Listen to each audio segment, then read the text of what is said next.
Hey guys, this is Sean from the Pompey Games Room. Thanks for checking out part 2 of this video, where we're taking a look at the best-selling games at Christmas from 1990 to 2005. So let's now continue from 1992. It needs little introduction due to the massive success.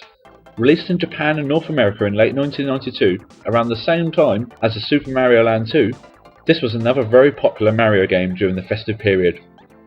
Again, as with Mario, Europe would not see a release of this game until January 1993, and it would go on to sell over 8.5 million copies, becoming the third best-selling SNES game of all time.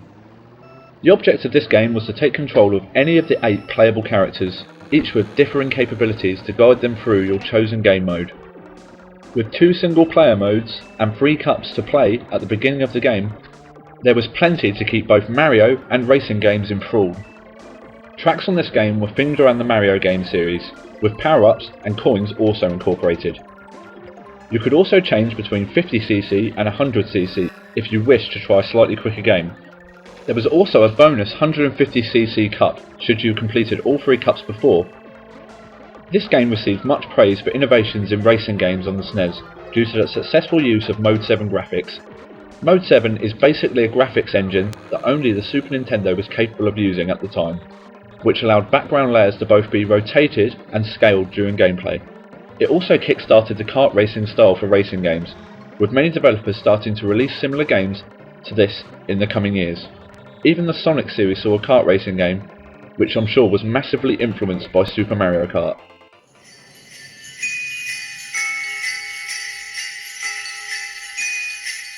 This was the second instalment of the massively popular Sonic series from the Sonic team. So popular was this game on its release that it had a massive marketing campaign and would even have a designated day in the week for its release in North America and Europe, which Sega called Sonic Tuesday. Sonic 2 was built on the success from the first game by adding many new features, with the main ability to control a second character who was a 2-tailed flying fox called Tails.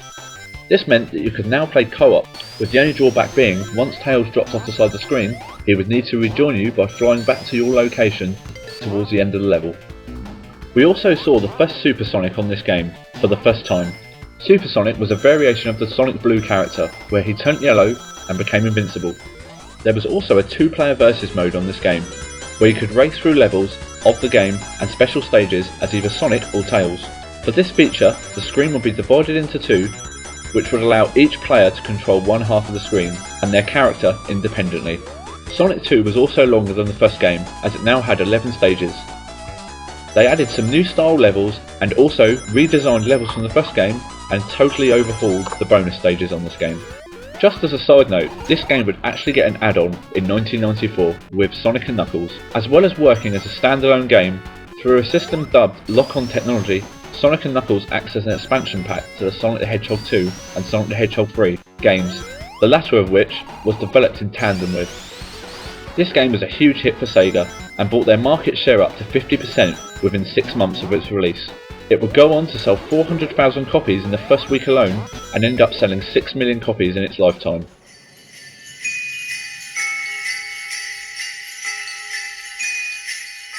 This game is credited with starting the boom of fighting games in the 90s, and to be honest, we've all played Street Fighter at some point in our lives.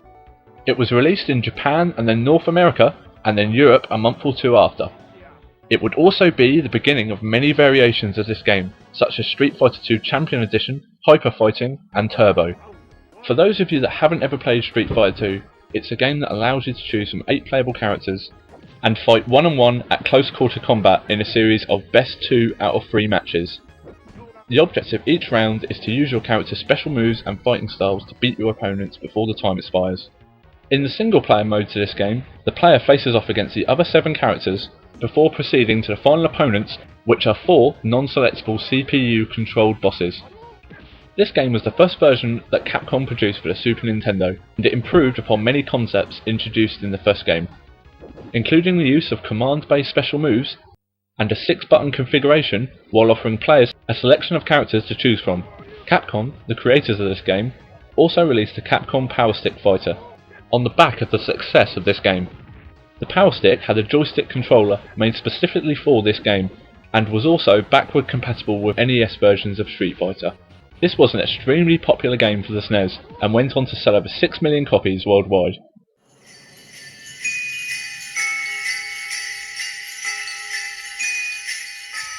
Probably one of the most successful Mario cartridge games of all time, due to the amount of titles this had on it.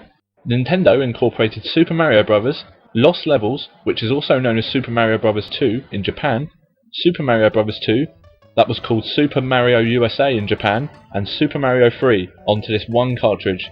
It was released to Japan in July, North America in August, and Europe in December, with Australia getting its copy in January 1994.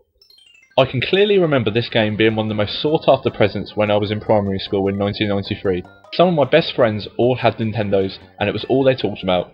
I can also now see why this game sold so well.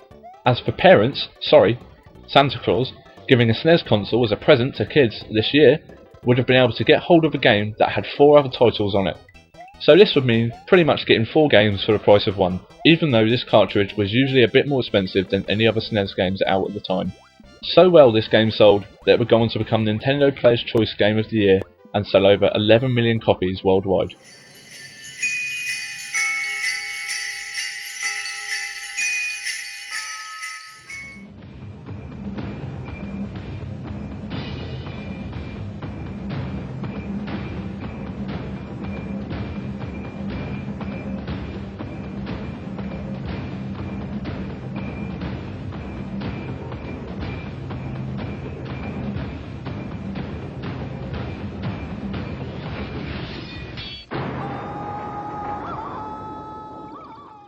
Another year and Christmas dominated by an awesome SNES game.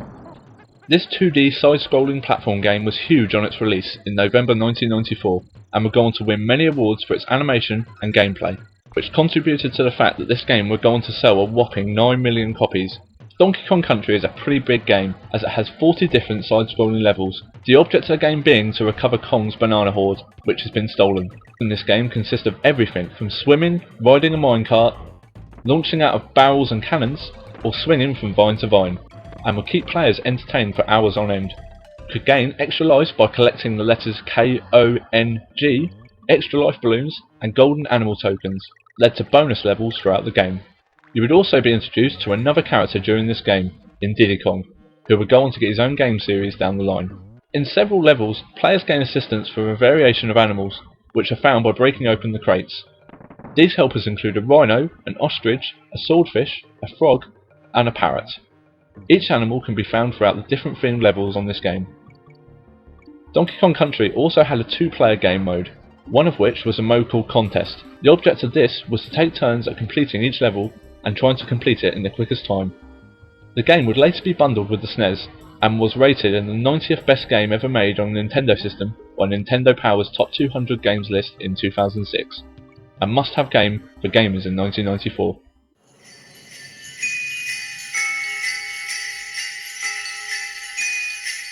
Almost as soon as the Donkey Kong Country hype had calmed down, there was another instalment of the series set loose by Rareware in December 1995. As you can probably tell by the name of this game, it starred Diddy Kong as the main character as opposed to Donkey Kong in the first instalment of this game series. Diddy Kong is accompanied throughout the levels by his girlfriend, Dixie Kong, much in the same way that Diddy Kong does in Donkey Kong Country. The storyline in this game is that Donkey Kong has been kidnapped, meaning that Diddy Kong and Dixie Kong must battle through the levels in order to save him. You will need to battle through 8 redesigned worlds and bonus stages, which really shows off what the SNES was capable of back in '95. As in the first game, you are able to use assistance from a variation of animals, which found by breaking open the crates as in the first instalment. These helpers include a spider, an anglerfish, a rhino, a rattlesnake, seal, swordfish, and a parrot. Some of these animals, such as the rhino, swordfish, and parrot, would be making their second appearance in the Donkey Kong series, and as again, each of these animals can be found throughout the different themed levels throughout the game. Even though this game would not go on to sell more than the first instalment, Donkey Kong Country 2 was praised for having excellent graphics and being much more challenging. It would go on to sell more than 5 million copies and become the second best-selling game in 1995.